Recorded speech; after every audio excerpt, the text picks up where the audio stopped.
राधे राधे दोस्तों, कैसे हैं आप सभी। होप कि आप सब लोग अच्छे होंगे और स्वस्थ होंगे। दोस्तों, आज मैं आपके साथ शेयर कर रही हूँ सल्ट के न्यायप्रिय राजा हरहुत जी की कहानी। इनका मंदिर सल्ट के गुजरकोट में स्थित है, जो कि इनका जन्म स्थान है। तो चलिए, आज आपको पापा राजा जी की कहानी के साथ साथ एक उनकी आंखों देखी सत्य घटना भी बताएंगे। राजा हरहुत की जय। राजा हरहुत बहुत प्रसिद्ध देवता थे हमारे तला सल्ट के, और इनके पिताजी का नाम था समर सिंह।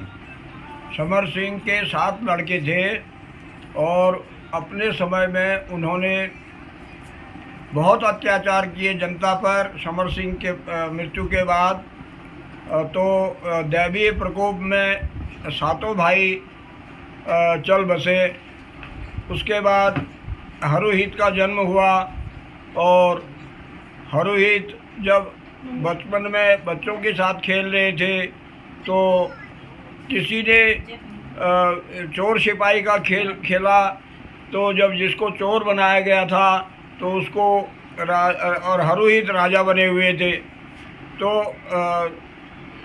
लोग सिपाही जो थे वो चोर को पकड़ के लाए तो राजा हरहुत जो थे वो राजा बने हुए थे बच्चों के बीच में। तो उन्होंने चोर को एक जोर से लात मारी और कहा कि आज से चोरी मत करना। और जिस बच्चे को चोर बनाया गया था उसको गुस्सा आ गया, तो उसने हरहुत से कहा कि अगर सच में राजा होगा तो अपने कुणखेत के शहरों को आबाद करेगा और वहाँ से रकम लाएगा, और तेरे 7 भाई जो थे घमंड से मर गए, इसलिए तुझे भी घमंड आ गया है। और अगर असली राजा होगा तो कुणखेत बोरड़ में अपने शहरों को आबाद करेगा और वहाँ से रकम उगाएगा। तो राजा हरहुत अपने घर आए। उन्होंने अपनी माँ से पूछा कि माँ, ये क्या मेरे पिताजी वास्तव में राजा थे? तो माँ ने उसको पूरी कहानी बताई कि हाँ तेरे। तो माँ ने पूरी कहानी सुनाई।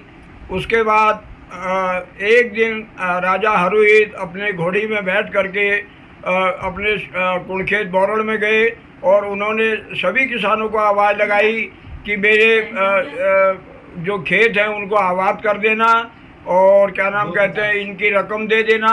14 साल से जो आपने रकम नहीं दे रखी है उसको वापस कर देना, और नहीं तो तुमको मैं सबको मार दूंगा।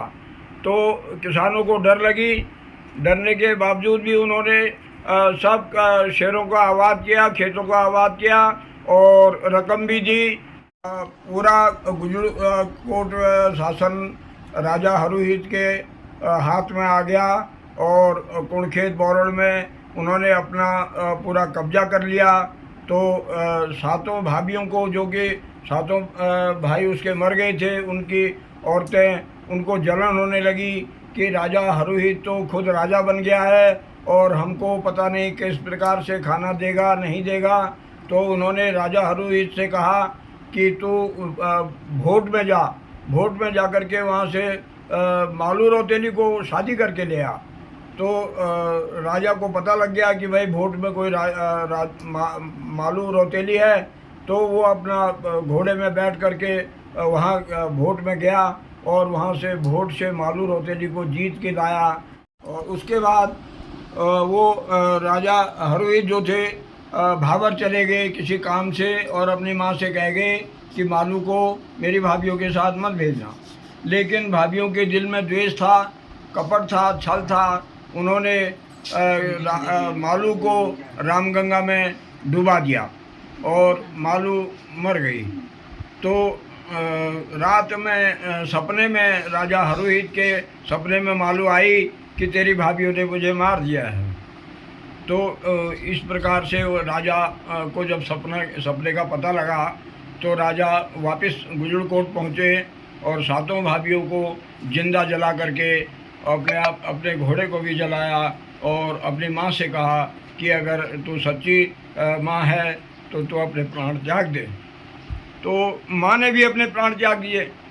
तो माँ ने अपने प्राण त्याग दिए, और माँ का अंतिम संस्कार करने के बाद उसने अपने लिए भी चिता लगाई और मालू को अपनी गोद में बिठा करके चिता में भस्म हो गए।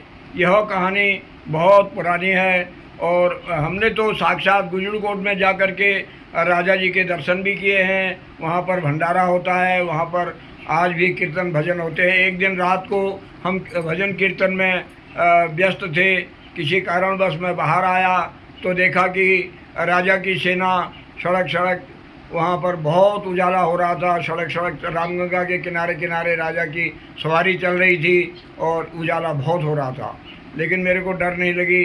फिर मैंने किसी को बताया भी नहीं, मैं अंदर गया और अपने भजन कीर्तन में व्यस्त हो गया। इस प्रकार राजा हरुहित जो थे वो हमारे तलासल्ट के राजा ही नहीं बल्कि हमारे इष्ट भी हैं।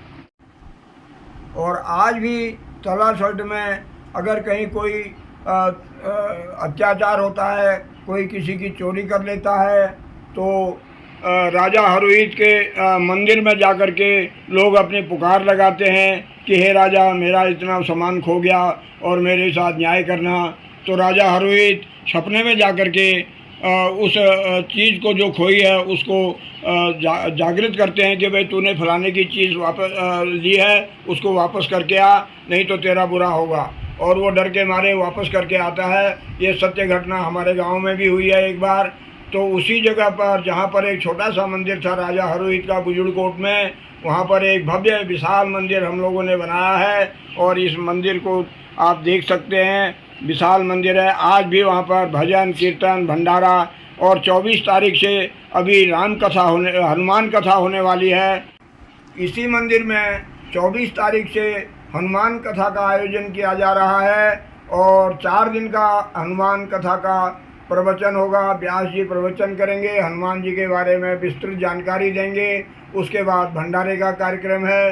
अधिक से अधिक लोग इस भंडारे में प्रसाद ग्रहण करने का कष्ट करें। बोलो राजा हरुहित की जय।